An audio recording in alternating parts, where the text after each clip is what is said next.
को लूटने के लिए, देश का संपत्ति लूटने के लिए, मौका देने के लिए सरकार वकालता ले ली जी। 2014 की बात की जाए तो कहीं ना कहीं एक बार जो है रेलवे कर्मचारियों ने सरकार बदलने का मत बनाया था, तो इस वजह से सरकार बदली गई। उसके बाद में फिर 2019 में फिर जो है आपने फिर सरकार को बदला, लेकिन सरकार आपके हित में अभी भी काम नहीं कर रही है। कैसे इस सरकार से अपनी बातों को मनवा पाएंगे आप? भारतीय रेल परिवार रिटायर कर्मचारी संख्या है 25 लाख। हाँ, 25 लाख लोग परिवर्तन ला सकते क्या? सत्ता से सरकार को बाहर भेज सकते क्या? ये संभव नहीं है। जब तक पब्लिक मूवमेंट बिल्डअप नहीं होगी, हर पब्लिक भी जब तक रियलाइज नहीं करेगा तब तक परिवर्तन नहीं आएगी। हमारा कार्यक्रम है हर सिटीजन को भी जोड़ना, साथ में लेना, यूथ को साथ में लेना, महिलाओं को साथ में लेना, मेधावियों को हमारे साथ में लेना और पब्लिक मूवमेंट बिल्डअप करना, रेल को बचाने के लिए, देश को बचाने के लिए। अच्छा, रेल बचाओ देश बचाओ के मामले में अगर कोई संदेश की बात की जाए पूरे देश और दुनिया के लोगों से, क्या आह्वान करना चाहेंगे संदेश के माध्यम से? हमारा एनएफआर का संदेश क्लियर है। रेल को बचाने के लिए देश का हित में सारे कर्मचारी परिवार, रिटायर्ड रेल कर्मचारी परिवार पे रोड पे आना, संगठित शक्ति प्रदर्शन करना और त्याग करने को भी तैयारी करना, फ्रंट लाइन पे एनएफआईआर लीड करके ये रेल को बचाने के लिए त्याग भी करना पड़ेगा। एनएफआईआर त्याग करेगी। चलिए ठीक है सर, बहुत बहुत धन्यवाद। ये रेल को प्राइवेट हाथों में दे रहे हैं, गाड़ियाँ दे दी हैं, स्टेशन दे दिए हैं और बहुत सारे वर्कशॉप की एक्टिविटीज प्राइवेट को दे दी है। एक आदमी तो इसको खरीदने वाला नहीं मिलेगा, लेकिन टुकड़े टुकड़ों में निजी हाथों में भेजने का काम कर रहे हैं। उससे न तो रेल कर्मचारियों का लाभ है और न रेल का लाभ है, न पूरे देश का लाभ है। ये सबसे बड़ा जो हमारे देश के यातायात का साधन है और इससे सारे देश की इकोनॉमी जुड़ी हुई है, वो प्रभावित हो जाए, सब लोग उत्साह रहेंगे। गुमान सिंह जी, देखा जाए तो कहीं ना कहीं भारतीय रेल की अगर बात की जाए तो इस देश के तमाम रेलवे कर्मचारियों ने अपने मेहनत से सींच के उसको खड़ा किया है, लेकिन आज भारतीय रेलवे को जो है अडानी अंबानी ग्रुप को प्राइवेटाइजेशन में दिया जा रहा है, प्लेटफार्म दिए जा रहे हैं, रेल पटरियाँ भी दी जा रही हैं। क्या स्टेशन की तरफ से या फेडरेशन की तरफ से कुछ ऐसा कदम उठाया जाएगा कि आने वाले समय में जो रेलवे के अधिकारी हैं, कर्मचारी हैं, उनका भविष्य सुरक्षित हो सके? ऐसा है, बचाने के लिए हम हैं, हाँ, रेल कर्मचारियों के लिए और रेल को बचाने का काम करने का हमारा संकल्प है। ये सरकार की आर्थिक नीतियाँ अच्छी नहीं है। इन्होंने एजेंडा बना दिया है कि सारे ही सार्वजनिक संस्थानों को निजी हाथों में दिया जाए। ये उनका एक फिस्कल पॉलिसी में एजेंडा है ये, लेकिन ये रेल हित में नहीं है, कर्मचारियों के हित में नहीं है। हम सबको साथ लेंगे जी। रेल की सारी संस्थान, हमारा दूसरा जो फेडरेशन है ऑल इंडिया रेलवे फेडरेशन या जितने भी स्टेक होल्डर्स हैं रेलवे के, सबको साथ लेकर के हम चलाएंगे और रेल को बचाने का काम करेंगे। चाहे हमारा परिणाम कमर से हम काम करेंगे। जिस तरीके से देखा जाए कि तमाम रेलवे कर्मचारी अभी कोरोना काल में भी उन्होंने दिन रात मेहनत करके जो है सरकार को जो है पहले से ज़्यादा कहीं 3 गुना पैसा कमा के दिया, उसके बावजूद भी अनदेखी की जा रही है रेलवे कर्मचारियों के साथ। वो बात बिल्कुल आप ठीक कह रहे हैं। कोरोना काल में जब वो घर से बाहर निकलने के लिए अपनी बहुत बड़ी रिस्क मानते थे, हमारा रेल का कर्मचारी पूरी स्ट्रेंथ के साथ में काम किया है और वो सारे मेंटेनेंस के काम जो बकाये थे सब उस काल में पूरे किए और माल ढुलाई रिकॉर्ड 12,035 बिलियन टन माल ढुलाई हुई है। इससे रेल को राजस्व मिला है, लेकिन साथ में ये भी बात है कि सवारी गाड़ियाँ बंद रखी हैं और सवारी गाड़ियाँ बंद होने के कारण एक बहुत बड़ा प्रचार था।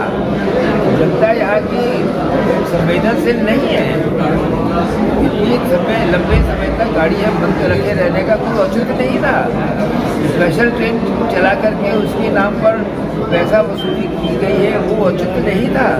अब समझ में आई है कि वो नॉर्मल गाड़ियाँ चलाएंगे और नॉर्मल किराए पे चलाएंगे, ये बातें इतने समय तक ठीक नहीं था। जनता संवेदनशील नहीं है, गाड़ियाँ बंद पड़ी हैं, होता नहीं, कुछ चलाता नहीं। जनप्रतिनिधि है, पार्लियामेंट में भी कुछ चलाता नहीं, तो लेकिन हम चलाए। सर आपको रोकते हुए सिंह साहब मैं आपसे जानना चाहूँगा, आज वर्किंग कमेटी की जो मीटिंग थी, देखा जाए तो तमाम देश के कर्मचारी आपके बीच यहाँ मौजूद हुए हैं और सब अपनी अपनी समस्या परेशानी लेके यहाँ मौजूद हुए हैं। कौन से ऐसे प्रमुख मुद्दे हैं जिनके ऊपर आज जो चर्चा विशेष रूप से की गई है? पहले एक बताऊँ, ये हमारे जो यहाँ वर्किंग कमेटी के मेंबर्स आए हैं, हाँ। एक व्यक्ति 10,000 आदमी को रिप्रेजेंट करता है। जी जी। साधारण कर्मचारी सब अपने फील्ड के सुविधा रहे, लीडर हैं ये, और इनके पास विवेक है, इनके पास लोगों का समर्थन की शक्ति है, तो ये साधारण ये बात नहीं है। अब हमने ये संदेश दिया है कि आज हमने इनको अवगत कराया है कि रेल की और सरकार की नीतियों से अवगत कराया कि इनकी क्या मंशा है। बात करेंगे कुछ और काम करेंगे कुछ। यही वर्कशॉप का जो कॉर्पोरेशन बना के प्राइवेटाइज करने का कदम उठाया था, तो आंदोलन हुआ और रेलवे बोर्ड ने एक मीटिंग बुलाई और मीटिंग के अंदर हमको ये आश्वासन दिया, मंत्री जी ने भी आश्वासन दिया, चेयरमैन रेलवे बोर्ड ने भी आश्वासन दिया कि हम निजी हाथों में देने का कोई काम नहीं करेंगे जब तक कि आपकी सलाह नहीं कर लें आपको, और हम जो करने जा रहे हैं उसका ये आपको पेपर देंगे, समय देंगे, आप उसकी तैयारी करेंगे। पूरे दिन मंत्री जी ने कहा मैं बैठूंगा और डिस्कशन करूँगा, लेकिन वो आज तक पेपर नहीं आया। वहाँ कुछ या कुछ, लेकिन प्राइवेट हाथों में देने का काम की गति नहीं रुकी, वो चला रहे। हमारे लोग ही कहीं विरोध करते हैं तो थोड़ी देर के लिए रुक जाता है, लेकिन वो विड्रॉल नहीं होता। आज भी वर्कशॉप को कॉर्पोरेशन बना करके किसी हाथों में देने का काम अभी विरोध के कारण रुक गया है, अपनी नीति बदली नहीं है। तो सरकार का ये जो है सब धोखेबाजी का काम है। मैं यही कहना चाहूँगा, इस सबसे हमने अवगत कराया और हमने फौजों को तैयार रखने के लिए कहा है कि जब कभी भी सरकार का इस प्रकार का रवैया है और ये अभी गाड़ियाँ चलेंगी, लोगों को वापस रेल सुविधा से वो अभ्यस्त हो जाएंगे, मतलब अभ्यस्त हो जाएंगे, उस समय हम देखेंगे कि संवेदनशीलता के अभ्यस्तता के जो लाभ है उसको राहत को कोई भी डायरेक्ट एक्शन इफेक्टिव हो जाएगा। चलिए ठीक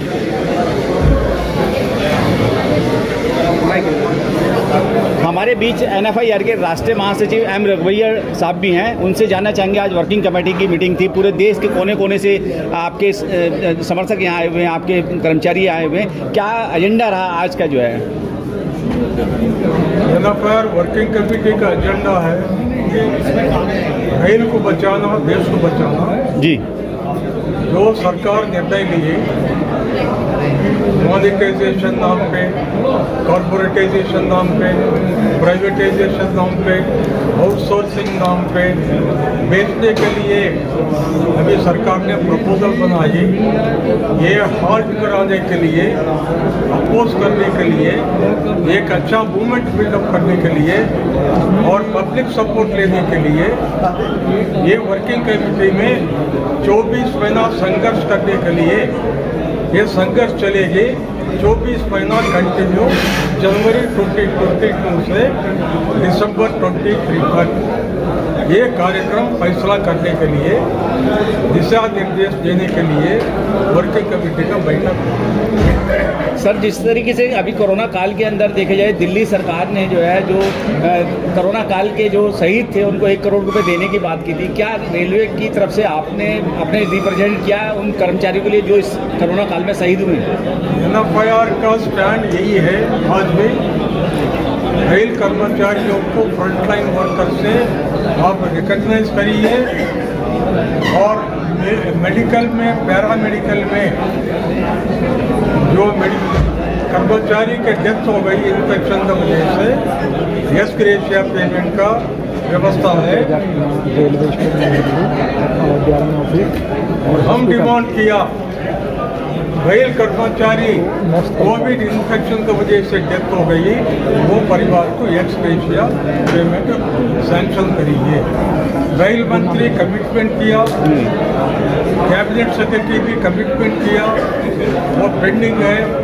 NFIR वो इशू पे फॉलोअप करेगी, नहीं हम नहीं छोड़ेंगे। सर, जिस तरीके से निजीकरण और निगमीकरण की बात की जाए, रेलवे के जो कर्मचारियों के लिए हॉस्पिटल है उसको भी प्राइवेटाइजेशन की बात हो रही है। इसके अलावा कर्नल स्टेडियम है उसको भी प्राइवेट में देने की बात हो रही है। इसके अलावा कुछ ऑफिसर्स की कॉलोनी है जो इस समय सरकार को लग रहा है कि इससे पैसा इकट्ठा किया जा सकता है, तो उनको भी देने के विचार चल रहा है। क्या आपकी फेडरेशन की तरफ से उस पर भी कोई एक्शन लिया जा रहा है? बीटा प्रोजेक्ट के तहत अपोज किया, NFIR अपोज की, स्टेडियम बेचने का अपोज किया, रेलवे जमीन बेचने का अपोज किया, रेलवे स्कूल तोड़ने का भी हम अपोज किया, इंस्टीट्यूट खत्म करने का हम अपोज किया।